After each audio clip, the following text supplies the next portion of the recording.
Le sommeil n'est pas un état d'arrêt complet, mais plutôt une transition singulière. La conscience humaine ne plonge jamais dans le néant absolu, contrairement aux idées reçues. À l'approche de la nuit, l'enveloppe physique ralentit ses fonctions. Les paupières se ferment et la réalité environnante cède la place au monde intérieur, sans que la conscience ne cesse d'exister. Elle se transforme, se met en mouvement, entamant son mystérieux voyage nocturne à travers des dimensions invisibles. En réalité, cette errance métaphysique se déroule depuis des temps immémoriaux. La principale raison pour laquelle l'individu ne conserve pas de souvenirs de ses expériences oniriques réside dans un apprentissage délibéré de l'oubli. Dès leur plus jeune âge, les individus ont été conditionnés à considérer les rêves comme un simple assemblage d'images dénuées de sens. On leur a inculqué l'idée que le sommeil ne servait qu'à la récupération des forces physiques et que tout ce qui était perçu dans ses profondeurs, qu'il s'agisse de sensations, d'images visuelles ou d'impressions auditives, n'était que pure fiction, un produit aléatoire d'un esprit fatigué. Mais que se passerait-il si ce dogme était une illusion? Et si les rêves n'étaient pas des chimères éphémères, mais plutôt des fragments de quelque chose de bien plus fondamental? Potentiellement, il pourrait s'agir d'un monde caché, foisonnant de sens profonds, de souvenirs anciens et d'un mouvement incessant. Le dieu égyptien de la sagesse, Thoth, ne voyait pas le sommeil comme une période de silence ou d'oubli.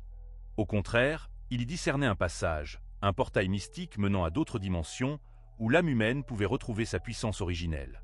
Et chaque nuit, qu'il en soit conscient ou non, chaque individu franchit inévitablement le seuil de ce portail mystérieux. Dès les premiers pas dans l'apprentissage du langage, de l'arithmétique et du dessin, l'individu était parallèlement éduqué à ce qu'il devait ignorer.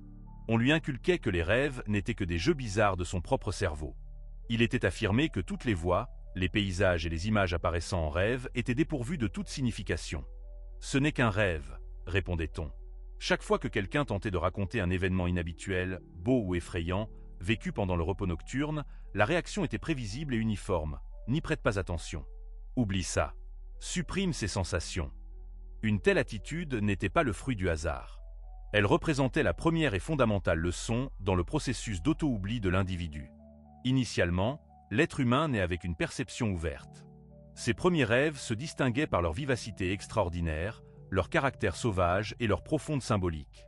Il effectuait des voyages involontaires, glissant à travers des couches multidimensionnelles de pensée, de flux temporels et d'états émotionnels. Cependant, ce don inestimable ne fut pas autorisé à être conservé. L'individu fut délicatement, mais avec insistance, réorienté, détourné de son riche monde intérieur et dirigé vers un scénario de vie externe et prescrit. Selon les convictions imposées, seule la réalité éveillée avait une valeur véritable. L'efficacité, la productivité, le monde matériel, c'est-à-dire la vraie vie. Contrairement à l'approche moderne, les civilisations anciennes ne percevaient pas les rêves comme des anomalies ou des écarts par rapport à la réalité. Au contraire, elles y voyaient les racines fondamentales de la création. Ainsi, en Égypte ancienne, les rêves étaient considérés comme des messages directs des divinités. Au Tibet, une pratique unique de yoga du rêve se développait, visant à préparer l'âme au processus de la mort. Dans les traditions hermétiques, le sommeil était vénéré comme un état sacré, ouvrant la voie à la connaissance de vérités trop grandioses pour être appréhendées par la logique ordinaire et éveillée. Thoth, comme on le sait, ne se limitait pas au rôle de protecteur de l'écriture et du langage. Il était vénéré comme un grand maître de la loi astrale, gardien des dimensions cachées de l'existence. C'est lui qui possédait la compréhension que la civilisation moderne a complètement perdue. Le sommeil est un espace sacré où la conscience retrouve sa liberté originelle. Cependant, au lieu de développer la capacité d'écouter leurs rêves, les individus ont été entraînés à les ignorer complètement.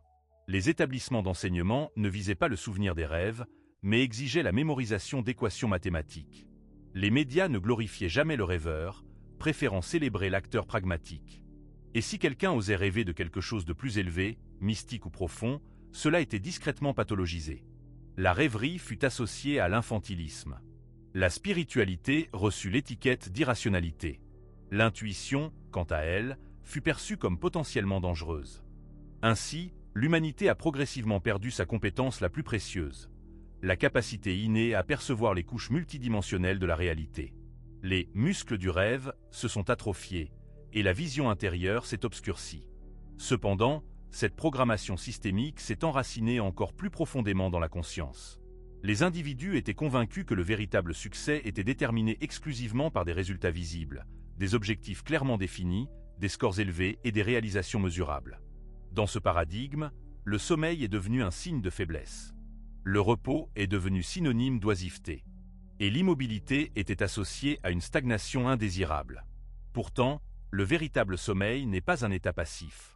C'est un mouvement continu.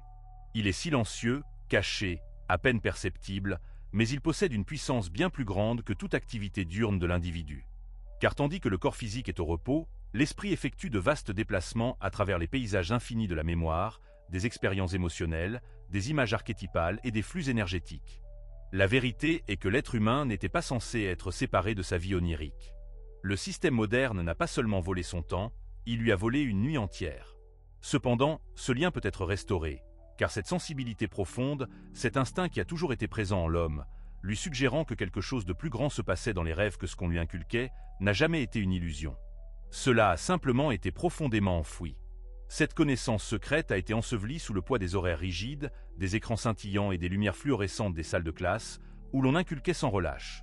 Lève-toi tôt, travaille plus dur et ne dors que lorsque c'est absolument nécessaire. Pourtant, le sommeil n'est pas un état passif. Au contraire, c'est un état actif de perception. Et la seule raison pour laquelle l'homme n'a pas pu voir au-delà du voile de l'ordinaire, c'est que personne ne lui a jamais appris comment regarder. Personne n'a expliqué que les pensées précédant l'endormissement programment le voyage nocturne à venir. Que l'état émotionnel de l'individu devient sa vibration unique. Que la conscience n'attend pas d'être activée. Elle est toujours en mouvement, toujours à l'écoute, toujours en quête de quelque chose. Le monde dans lequel nous existons nous a habitués à craindre l'inconnu. Mais les rêves sont précisément cet inconnu que l'homme était appelé à explorer. Ils ne détournent pas de la vie. Ils sont des messages du moi profond, de mondes fonctionnant hors du temps, des échos de qui l'homme était avant qu'on ne lui dise qui il devait devenir. Chaque nuit ouvre une sorte de porte. Et quand l'homme commence à percevoir le sommeil non comme un simple temps de repos, mais comme une sorte d'initiation, tout autour de lui commence à se transformer. Il cesse de se demander « qu'est-ce que j'ai rêvé ?» et commence à demander « où suis-je allé ?» Cette question marque la première fissure dans le mur érigé autour du monde intérieur de l'homme. Cette question est le prélude à l'éveil. Chaque nuit, lorsque le corps plonge dans le sommeil, quelque chose de vraiment extraordinaire commence. La respiration ralentit, les muscles se détendent et l'esprit entre dans un état que la science définit comme la phase de sommeil paradoxal, REM. Cependant, ce que les scientifiques ne peuvent pas expliquer entièrement, ce qui ne peut être mesuré par des électrodes et des graphiques, est le suivant. À ce moment, la conscience glisse à travers les fissures de la perception physique et commence son mouvement. Où elle se dirige dépend d'un seul facteur, la vibration. Et c'est précisément cette information qui a été cachée non seulement des manuels scolaires, mais de toute la paradigme culturelle. On a appris aux gens à croire que les rêves n'étaient que des impulsions aléatoires dans un cerveau au repos, des impressions résiduelles de la journée, des images inutiles. Mais les connaissances anciennes, en particulier les enseignements de Tao, racontent une histoire complètement différente. Les rêves ne sont pas de simples bruits. Ce sont des enregistrements. Ce sont des instantanés des lieux que la conscience visite lorsque les sens physiques sont temporairement désactivés. Et quand l'homme commence à s'en souvenir, non seulement de leur contenu, mais aussi du sentiment profond qui les sous-tend, il réalise quelque chose d'étonnant. Tous les rêves ne sont pas des rêves au sens habituel. Certains d'entre eux sont des souvenirs. Beaucoup des visions qui sont apparues à l'homme n'étaient pas le fruit de l'imagination. C'étaient des expériences réelles, se déroulant sur le plan astral, une dimension superposée à la nôtre, vibrant à une fréquence complètement différente. Ce n'est pas de la fantaisie. Ce phénomène a été observé, documenté et même soumis à des recherches scientifiques. Rappelez-vous les travaux de l'Institut Monroe, où des sujets ont rapporté à plusieurs reprises des expériences hors du corps, voyageant consciemment au-delà de leur forme physique. Ou les recherches du Dr Charles Tart sur les états modifiés de conscience, où les rêveurs décrivaient des rencontres et des environnements trop structurés, trop détaillés, trop réels pour être écartés comme de la fiction. Et pourtant, le monde continue de ridiculiser cette idée même. Pourquoi ? Parce que si l'homme accepte le fait que sa conscience est capable de se déplacer au-delà du corps physique, s'il réalise vraiment qu'il n'est pas lié par cette enveloppe matérielle, alors il devient extrêmement difficile à contrôler. Les règles habituelles cessent de s'appliquer dans la même mesure. L'homme cesse de jouer petit. Il cesse de vivre dans la peur, car il commence à comprendre que la mort n'est pas une fin, que le temps n'est pas linéaire, que la communication ne nécessite pas de mots. Dans le monde astral, on peut rencontrer d'autres êtres, des esprits, des ancêtres et même des personnes vivantes, sans prononcer une seule phrase. On peut se promener dans des villes créées à partir de sons, de symboles ou de formes géométriques. On peut se tenir devant des enseignants qui ne parlent pas une langue, mais des vagues de sens qui pénètrent l'être humain comme une vérité directement injectée dans sa conscience. Mais tout cela est impossible si l'on continue à considérer ces rêves comme des illusions. Ce n'est pas le cas. Ce sont leurs messages, et parfois leurs avertissements. Vous est-il déjà arrivé de faire un rêve qui s'est ensuite réalisé, qui vous a montré quelque chose des jours, des semaines, voire des mois avant que cela ne se produise? Ce n'était pas une coïncidence. C'était votre conscience qui se connectait à un champ temporel non linéaire, où le passé, le présent et le futur existent simultanément, et l'âme peut s'y déplacer comme dans les pièces d'une maison. Certains rêves sont symboliques. Oui, ils viennent enveloppés de métaphores, non pas pour embrouiller l'homme, mais pour parler à son esprit profond, cette partie qui comprend le langage de l'âme. D'autres rêves sont plus directs. L'homme se retrouve dans un endroit qui semble plus réel que la vie éveillée. Les couleurs y sont plus vives, les sons plus texturés, les émotions plus intenses. C'est à ce moment-là que l'homme franchit le seuil. C'est alors qu'il glisse dans l'astral. Ce royaume est multicouche. Il existe des dimensions supérieures, remplies de clarté, de lumière et de sagesse. Et il y a des dimensions inférieures, denses et chaotiques, formées par la peur et la douleur non résolue. L'endroit où l'homme se retrouve n'est pas le fruit du hasard. Il est déterminé par ce qu'il porte en lui. Si l'homme s'endort dans un état de stress, d'amertume, de colère, il peut se retrouver dans des lieux qui reflètent cette énergie négative. Cependant, si l'homme s'endort avec une intention précise, avec une clarté d'esprit et une curiosité sincère, alors les portes qu'il franchit dans le monde des rêves commencent à se transformer. Tho enseignait que le plan astral est à la fois une école, un miroir et un terrain d'entraînement. Et qu'il s'en souvienne ou non, l'homme a déjà suivi ses leçons. La question est de savoir s'il est prêt à s'éveiller à la vérité de ses voyages nocturnes, parce que la prochaine fois que vous direz « j'ai fait le rêve le plus étrange la nuit dernière », arrêtez-vous et réfléchissez. Peut-être ne vous souvenez-vous pas de n'importe quoi. Peut-être vous souvenez-vous de l'endroit où vous êtes réellement allé. L'endroit où la conscience humaine voyage la nuit n'est pas déterminé par le hasard. Il est façonné par ce que l'homme porte en lui. Chaque émotion, chaque peur, chaque désir devient une sorte de boussole. Le plan astral ne juge pas, mais il reflète. Il se courbe et se transforme pour correspondre au paysage intérieur de l'homme, presque comme un miroir spirituel tendu à son moi inconscient. Et la vérité plus profonde, que la plupart des gens ne réalisent jamais, est qu'ils ont navigué dans ces mondes pendant des années, cartographiant des dimensions qui résonnent avec leurs états d'être cachés. L'homme aurait pu visiter les espaces cristallins les plus lumineux, remplis d'êtres lumineux et de profondes intuitions, où il aurait pu errer dans des villes grises, des pièces étranges remplies de brouillard, ou des espaces qui semblent émotionnellement lourds, densément remplis de confusion ou de statique. Ce ne sont pas des rêves construits au hasard. Ce sont des destinations, et elles ne sont pas assignées à l'homme. Elles sont attirées par lui. L'astral réagit à sa fréquence. Il accueille l'homme dans les pièces qu'il a déjà construites avec ses pensées et ses schémas émotionnels. La peur mène à des endroits où règne la peur. L'anxiété lie à des zones plus lentes et troubles. Mais la paix, l'amour, la gratitude, elles ouvrent les portes à des dimensions qui bourdonnent de clarté et de guérison. C'est pourquoi les enseignements anciens, de Tho aux mystiques tibétains, ont toujours souligné l'importance de purifier l'esprit et l'âme avant de dormir. Ce n'était pas pour un rituel religieux, mais pour la navigation. Parce que l'endroit où la conscience de l'homme atterrit détermine ce qu'elle apprend, qui elle rencontre et ce qu'elle ramène. Dans les anciens temples d'Égypte, les initiés apprenaient à se préparer avant le repos. Des chants spéciaux, des huiles et des préparations mentales n'étaient pas de la superstition. C'étaient des outils pour s'harmoniser, afin que les voyages astraux puissent servir des objectifs plus élevés. Le temple du sommeil n'était pas un mythe. C'était une pratique.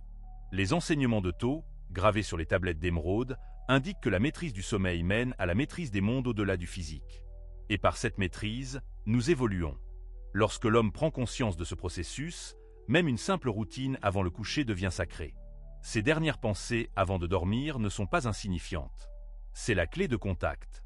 Ce à quoi il pense dans les moments précédant le lâcher-prise de son corps devient le décor de son voyage. C'est pourquoi tant de maîtres spirituels parlent de l'intention comme d'un super-pouvoir, car c'en est un. L'intention ne se contente pas de diriger les rêves. Elle agit comme des coordonnées. Réglez-la correctement, et votre conscience suivra. L'homme peut demander la guérison. Il peut demander l'illumination. Il peut même demander à rencontrer des guides spécifiques ou à entrer dans certains plans d'apprentissage. Et souvent, lorsque la demande est claire et que la vibration correspond, l'expérience suit. Certains ont décrit s'être réveillés de rêves avec des informations qu'ils ne pouvaient pas connaître, des langues qu'ils ne parlent pas, ou des réponses à des questions qu'ils n'avaient même pas formulées consciemment. C'est la mémoire de l'astral qui transparaît à travers le voile. Elle est fragile, facilement perdue dans le brouillard matinal. Mais elle est réelle, et plus l'homme y prête attention, plus ce fil devient solide. Mais ici, cela devient aussi complexe. Car, tout comme il existe de beaux mondes, il en existe aussi de plus sombres. Ils ne sont pas maléfiques. Ils sont plus denses, construits à partir d'énergies non résolues, de traumatismes, de peur. Si l'homme a déjà fait un cauchemar qui semblait trop réel, qui laissait une trace des heures ou des jours après, il est probablement passé par l'une de ces zones, non pas pour être puni, mais pour être informé.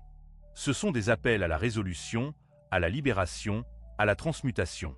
Tho mettait en garde contre ces mondes non pas pour effrayer, mais pour préparer. Il enseignait que l'astral n'est pas seulement un lieu de confort. C'est un terrain d'entraînement. Un lieu où le monde intérieur de l'homme est extériorisé, exagéré et présenté devant lui.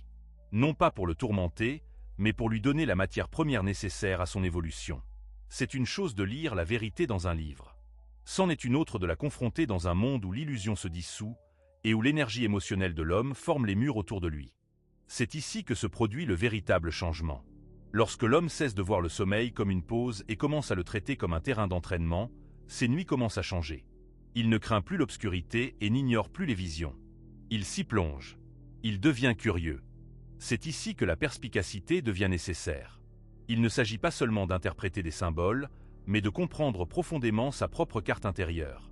Sans cette boussole, il est facile de se perdre dans les labyrinthes de l'astral, de prendre l'illusion pour la réalité ou, plus dangereusement, de laisser des influences extérieures façonner votre perception. Tho enseignait que le véritable voyage ne commence pas dans le sommeil, mais à l'état d'éveil, par la purification de la conscience et de l'intention. Avant de plonger dans ces profondeurs, il est nécessaire de renforcer son axe intérieur, d'apprendre à distinguer le murmure de l'intuition du bruit de la peur ou du désir. Cela demande non seulement du courage, mais aussi de la discipline. Discipline dans l'observation de ses pensées, dans la gestion de ses émotions, dans le choix conscient de ce que l'on invite dans son espace intérieur. Car ce que vous êtes dans la vie éveillée détermine ce que vous rencontrez en rêve. Votre vibration, votre résonance intérieure, devient votre bouclier et votre phare. Si vous portez en vous des conflits non résolus, des peurs ou des attachements, ils attireront des énergies similaires dans le monde astral. Vos rêves deviendront un miroir, reflétant non seulement le potentiel, mais aussi les ombres que vous n'avez pas encore osé reconnaître.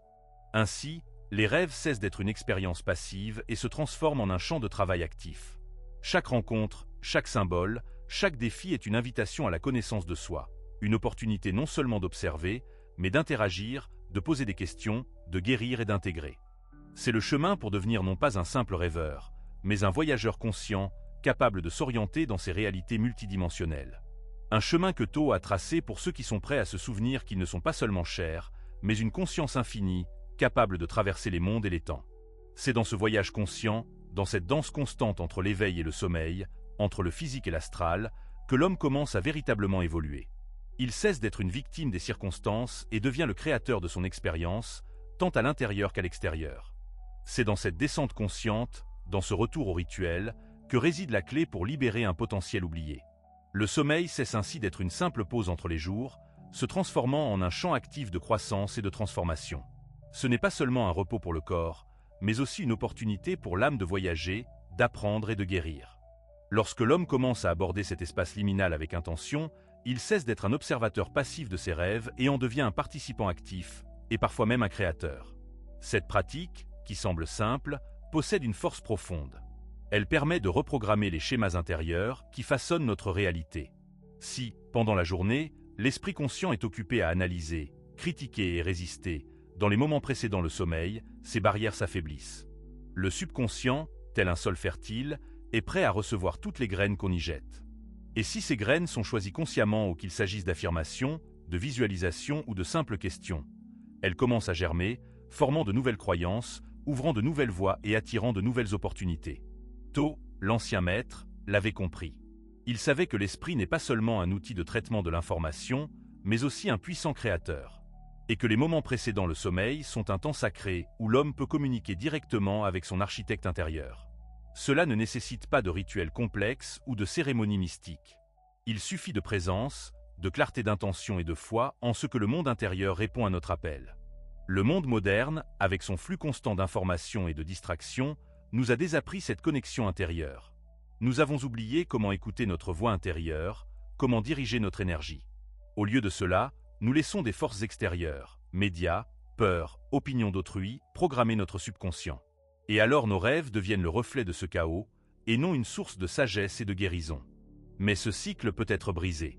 Il suffit de commencer petit, avec une phrase, une image, un sentiment, dirigé avec intention dans cet espace sacré avant le sommeil. C'est suffisant pour commencer à réécrire le scénario, pour reprendre le contrôle de son monde intérieur. Et quand l'homme commence à considérer le sommeil non pas comme une pause inévitable, mais comme un acte conscient de création, il découvre un tout nouveau niveau de puissance et de possibilités. Il cesse d'être simplement un dormeur et devient un rêveur éveillé, capable de façonner sa réalité tant en rêve qu'à l'état de veille. Ce n'est pas de la magie, c'est un retour à la sagesse ancienne, à une technologie de l'esprit qui a toujours été accessible, mais qui a été oubliée. Vous cessez d'être un passager dans votre monde onirique et commencez à en devenir le navigateur. Alors ce soir, juste avant de vous endormir, arrêtez-vous, fermez les yeux, non pas avec résignation, mais avec autorité. Chuchotez votre intention non pas à la pièce, mais au royaume. Puis lâchez prise. Le temps ne se meut pas comme vous le pensez. Dans le monde éveillé, nous sommes enchaînés aux horloges et aux calendriers, linéaires, logiques, prévisibles. Mais le sommeil brise cette illusion. Il vous arrache à la ligne temporelle à laquelle on vous a dit de vous conformer et vous révèle quelque chose que les traditions anciennes murmurent depuis des siècles. Le temps n'est pas une ligne, c'est un champ. Comment expliquer autrement un rêve sur un moment avant qu'il ne se produise? C'était peut-être quelque chose d'insignifiant, une conversation, un lieu, un symbole. Vous l'avez balayé comme un déjà-vu. Mais au fond de vous, quelque chose a remué, un éclair de reconnaissance, cette étrange sensation d'avoir déjà vécu ce moment, déjà vu ce visage, déjà été exactement à cet endroit. Ce n'était pas votre esprit qui jouait des tours. C'était votre conscience qui glissait à travers les fissures du temps pendant que votre corps dormait. To décrivait le temps non pas comme un mouvement vers l'avant, mais comme une spirale, une dimension qui se courbe, se boucle, se superpose. Et quand le corps dort et que l'esprit s'apaise, la conscience devient désolidarisée. Elle peut glisser au-delà du moment présent, touchant des souvenirs encore non créés, observant des probabilités qui ne se sont pas encore déroulées. Ce n'est pas de la fantaisie. Cela a été documenté, étudié et a même suscité la peur. L'avenir, semble-t-il, ne nous est pas caché. Il est simplement dissimulé par le bruit de la vie éveillée. Il existe d'innombrables cas. Des gens rêvent de catastrophes des jours avant qu'elles ne se produisent. Des inconnus apparaissent dans les rêves pour devenir des figures clés dans la vie éveillée, et des images énigmatiques qui n'ont de sens que des années plus tard. Ce ne sont pas des coïncidences, ce sont des preuves. Le sommeil est un lieu où le voile s'amincit, où les règles de la logique linéaire se plient, et où la conscience se meut librement. Même la science commence à rattraper son retard. Les physiciens quantiques affirment maintenant que le temps est relatif et non fixe. Certains suggèrent que le passé, le présent et le futur existent simultanément, superposés les uns aux autres, comme des pages dans un livre. Vous n'avez pas besoin d'écrire l'histoire dans l'ordre. Il vous suffit d'apprendre à tourner la page. Et pendant le sommeil, vous le faites encore et encore, sans le savoir. Toute la difficulté réside dans le fait que la qualité de votre perception dépend entièrement de l'état de votre conscience. Tout comme une lentille embuée déforme une image, un esprit agité ou chaotique déforme les messages reçus. C'est pourquoi la clarté avant le sommeil est si importante. C'est pourquoi la définition d'intention n'est pas une simple lubie ésotérique, mais une navigation précise. Si vous vous endormez avec la peur, votre perception penche vers la confusion. Si vous vous endormez avec ouverture, les symboles deviennent plus clairs et les schémas se manifestent. Vous ne recevrez pas toujours des visions limpides de l'avenir. Souvent, les messages arrivent enveloppés de métaphores, de symboles et de récits surréalistes. Mais si vous êtes attentif, si vous notez, réfléchissez et déchiffrez, vous commencez à voir une carte. Vous commencez à comprendre que le sommeil n'est pas un état passif, mais une exploration. Qu'en est-il des rêveurs qui ont vu trop de choses?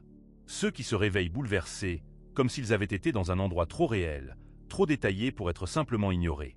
Ce ne sont pas de simples impulsions cérébrales aléatoires. Ce sont des voyageurs qui ont touché des lignes temporelles potentielles en ramenant des fragments. La tragédie est que la plupart des gens rejettent ces expériences avant de pouvoir en tirer des leçons. Ils échangent un aperçu de l'infini contre l'illusion d'une coïncidence. Vous avez eu de tels moments. Vous avez entrevu quelque chose et ressenti le poids de cette vérité avant même qu'elle ne se manifeste dans votre vie. Le système vous a appris à en douter, à le rationaliser. Mais si ces aperçus étaient des guides, si c'étaient des invitations à vous préparer, à changer de cap, à vous éveiller, le subconscient n'est pas un entrepôt du passé, c'est un récepteur de l'infini. Et pendant le sommeil, lorsque les distractions s'estompent, il devient un canal. L'astuce est d'apprendre à écouter, et plus important encore, à réagir. Car la connaissance du futur, aussi vague soit-elle, est inutile sans action. Le but de la prévoyance n'est pas la peur, mais la préparation. Il ne s'agit pas de contrôler le destin, mais de le co-créer. Si vous comprenez que le temps est malléable, que le monde des rêves est un espace où les lignes temporelles s'entrelacent et que la conscience peut les explorer, alors vous comprenez aussi l'immense responsabilité qui en découle. Vous n'êtes pas un observateur passif de votre vie. Vous êtes un navigateur de réalités possibles. Mais vous ne verrez jamais les signes si vous continuez à fermer les yeux. La destination de votre conscience pendant le sommeil ne dépend pas seulement de la biologie ou du hasard. Elle dépend de la fréquence. Chaque pensée que vous avez, chaque émotion que vous ressentez, vibre. Et pendant le sommeil, vous n'échappez pas à ces vibrations. Vous voyagez à travers elles. Le plan astral, l'état de rêve, les dimensions cachées ne sont pas des destinations aléatoires. Elles sont accordées à votre signal interne. Tel un récepteur radio syntonisé sur un canal spécifique, votre âme se déplace vers ce avec quoi elle est en résonance. C'est pourquoi deux personnes peuvent s'endormir dans la même pièce au même moment, mais voyager dans des mondes complètement différents. L'un émerge de paysages sereins, remplis de clarté et de messages. L'autre se réveille en sueur, hanté par le chaos et les distorsions. La différence n'est pas dans le rêve lui-même, mais dans l'état dans lequel ils y sont entrés. La peur, la culpabilité, les traumatismes non résolus, tout cela a un poids magnétique dense. Lorsque vous vous endormez avec cela dans votre champ énergétique, votre conscience est attirée vers le bas et non vers le haut. Elle plonge dans les couches astrales inférieures, où résident la confusion, la peur et même les entités parasitaires. Ce sont les cauchemars qui semblent trop réels pour être ignorés. Des rêves qui vous laissent épuisés et non reposés. Ce ne sont pas des punitions, ce sont des reflets, des miroirs des fréquences que vous avez émises. Mais l'inverse est également vrai. L'amour, la gratitude, la paix, tout cela élève votre fréquence. Et lorsque vous les apportez au sommeil, les dimensions auxquelles vous accédez deviennent plus claires, plus lumineuses, plus instructives. Vous rencontrez des guides, recevez des symboles de guérison ou obtenez une clarté profonde sur les problèmes de la vie éveillée. Ce n'est pas une fantaisie spirituelle, c'est la loi de la vibration. L'enseignement dit que, comme en haut, ainsi en bas, n'est pas seulement une métaphore de la symétrie cosmique. C'est un reflet littéral de votre monde intérieur, reflété dans les mondes que vous visitez. Les émotions que vous retenez pendant la journée façonnent les paysages que vous visitez la nuit. Vous ne dérivez pas simplement dans le chaos subconscient. Vous naviguez sur une carte dessinée par votre propre fréquence. Alors, comment l'élever? Tout commence par ce que vous laissez entrer dans votre esprit avant de dormir. Regardez-vous des nouvelles stressantes, consommez-vous du contenu chaotique ou ruminez-vous sur des blessures passées? Ou nettoyez-vous votre énergie? Exprimez-vous votre gratitude? Fixez-vous des intentions? Ce que vous nourrissez votre esprit avant de dormir est comme définir les coordonnées de votre voyage. Et l'intention est tout. Une simple affirmation, « Cette nuit, je demande de la clarté » ou « Que je ne rencontre que ce qui sert ma croissance » peut changer tout le cours de votre mouvement astral. Ce ne sont pas les mots eux-mêmes qui sont importants, mais la fréquence derrière eux qui donne le ton. L'intention, lorsqu'elle est alignée avec la conscience, devient une forme de GPS spirituel. Votre environnement compte aussi. L'énergie de votre chambre, le symbolisme de votre espace, même la position de votre corps peuvent influencer où vous allez et ce que vous rencontrez. Le son, l'odeur et la lumière agissent tous comme des signaux subtils pour le subconscient. Ils vous harmonisent ou vous désorientent. Le sommeil n'est pas séparé de votre environnement, il est façonné par lui. C'est pourquoi de nombreux initiés des écoles de mystère traitaient le sommeil comme une préparation sacrée. Ce n'était pas quelque chose dans lequel on tombait simplement. C'était un rituel, une porte, un voyage. Ils jeûnaient, se purifiaient, méditaient, car ils comprenaient que le voyage n'était pas aléatoire. Il était dirigé par l'intention, la fréquence et la pureté de la pensée. Et vous n'avez pas besoin d'être un prêtre ancien pour faire de même. C'est aussi simple que de prendre conscience de ce que vous transportez lorsque vous fermez les yeux. Vous vous endormez en réaction ou en conscience. Car ce seul choix détermine si votre nuit sera une simple récupération inconsciente ou une évolution consciente. La vérité est que votre vibration n'est pas seulement un sous-produit de votre humeur. C'est un passeport, et le sommeil est le véhicule. Tous les voyages oniriques ne sont pas bien heureux. Parfois, ce qui vous attend lorsque vous fermez les yeux, c'est le chaos. Des poursuites dans des couloirs infinis. Des figures sombres observant en silence. Des paysages imprégnés de confusion, de peur et d'horreur. Les cauchemars ne sont pas des dysfonctionnements aléatoires du système. Ce sont des signaux. Ce sont des enseignants. Mais la plupart d'entre nous les fuient, car on ne nous a jamais appris à affronter ce qui nous effraie. On nous a appris à l'éviter, à le réprimer et à l'appeler simplement un mauvais rêve. Mais rien dans la conscience n'est juste quelque chose, surtout la peur. Les cauchemars sont des messagers mal compris. Ce que vous y voyez peut sembler terrifiant, mais leur but est souvent diagnostique et non destructeur. Les cauchemars peuvent révéler des blessures que vous avez enfouies, des émotions que vous avez ignorées ou des schémas non résolus que vous refusez de voir. Ils écartent les distractions de la vie éveillée et vous confrontent à des symboles bruts.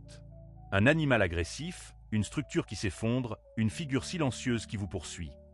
Tout cela est le reflet d'énergies internes qui exigent votre attention. Les cauchemars ne sont pas des ennemis, mais des miroirs, offrant l'opportunité de regarder les parties de vous-même que vous avez peut-être évitées pendant la journée. Ils crient la nécessité d'une intégration, qu'une chose en vous demande guérison ou reconnaissance. La vraie force ne réside pas dans le fait d'éviter ces paysages sombres, mais d'y entrer avec conscience, avec l'intention de comprendre et de transformer. Lorsque vous cessez de fuir vos cauchemars et commencez à leur poser des questions, ils cessent d'être une source de peur et deviennent une source de profonde connaissance de soi. Cela demande du courage, mais c'est dans ce courage que réside le chemin de la véritable libération. Les enseignements anciens ne disaient pas que les rêves étaient juste quelque chose. Ils affirmaient que les rêves étaient tout.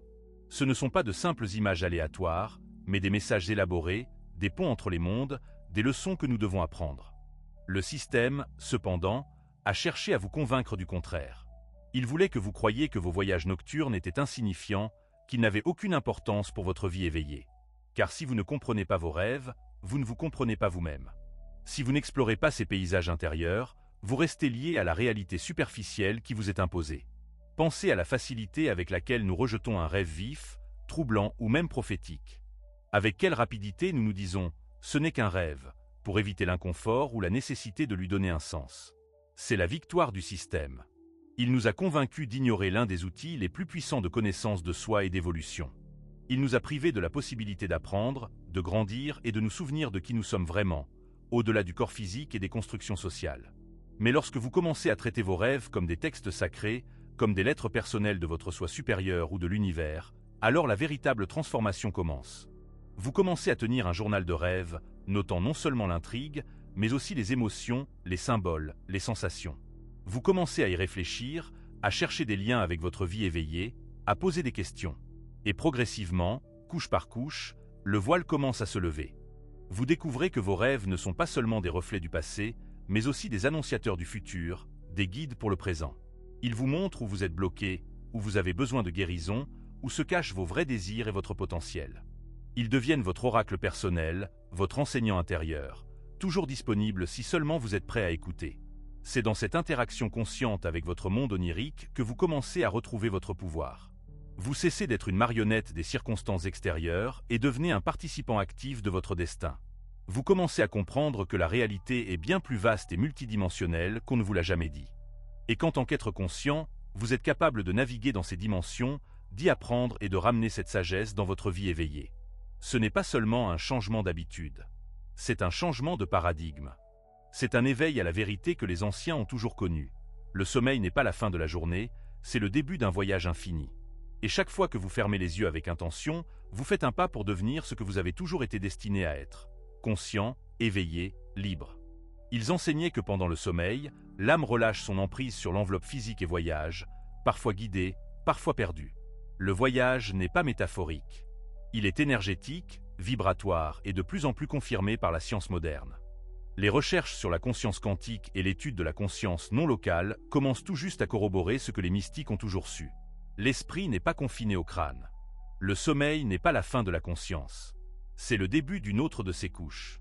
Mais pour que l'esprit moderne revienne à cette compréhension, il devra se défaire de générations d'impasses culturelles.